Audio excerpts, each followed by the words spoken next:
কিয়ামতের দিন আল্লাহর দরবারে কেউ কথা বলতে পারবে না আল্লাহর নির্দেশ ছাড়া। নবী করিম সাল্লাল্লাহু আলাইহি ওয়াসাল্লামকে সাহাবায়ে কেরাম জিজ্ঞেস করেছেন, হে রাসূল, আপনার আব্বা এবং আম্মার অবস্থা কি হবে? নবী করিম সাল্লাল্লাহু আলাইহি ওয়াসাল্লাম কেঁদে ফেলেছেন, সাফ বলেছেন, আমি তাদের কোনো উপকারে আসবো না। পৃথিবীর সব মানুষ, সাহাবায়ে কেরাম বাদ দেন, পৃথিবীর সমস্ত মানুষ একত্রিত হয়ে আবু তালেব রাসূলুল্লাহকে যে ভালোবেসেছেন, ওর 1000 ভাগের 1 ভাগও সারা দুনিয়ার মানুষ রাসূলুল্লাহকে ভালোবাসতে পারবে? পারবে?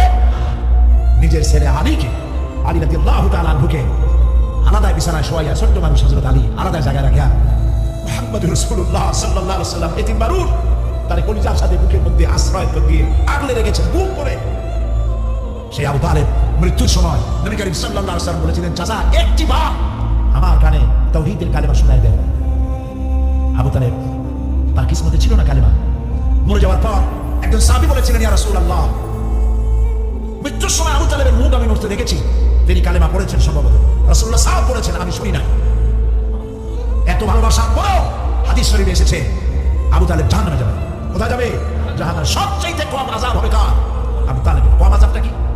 হাদিস শরীফে এসেছে কম আযাব হলো জাহান্নামের আগুন দিয়ে এক জোড়া জুতা তৈরি করে আবু তালেবের পায়ে পরিয়ে দেওয়া হবে। সেই জাহান্নামের আগুনের তৈরি করা জুতার তাপে আবু তালেবের মাথার গিলুগুলো টকবক করে বউ করতে লাগবে। এত ভালোবেসে যদি কিয়ামতে উপায় না হয়, আপনি ইয়া নবী সালাম আলাইকা, ইয়া রাসূল সালাম আলাইকা আর কতগুলো জিলাপি খাইলেন, বড় একটা মিছিল করলেন। প্রিয় ভাই সব, এইসব বিদআত ছাড়ুন, এগুলি সুস্পষ্ট বিদআত। রাসূলুল্লাহকে ভালোবাসবেন, সাহাবীরা যেভাবে ভালোবেসেছেন ওইভাবে ভালোবাসবেন।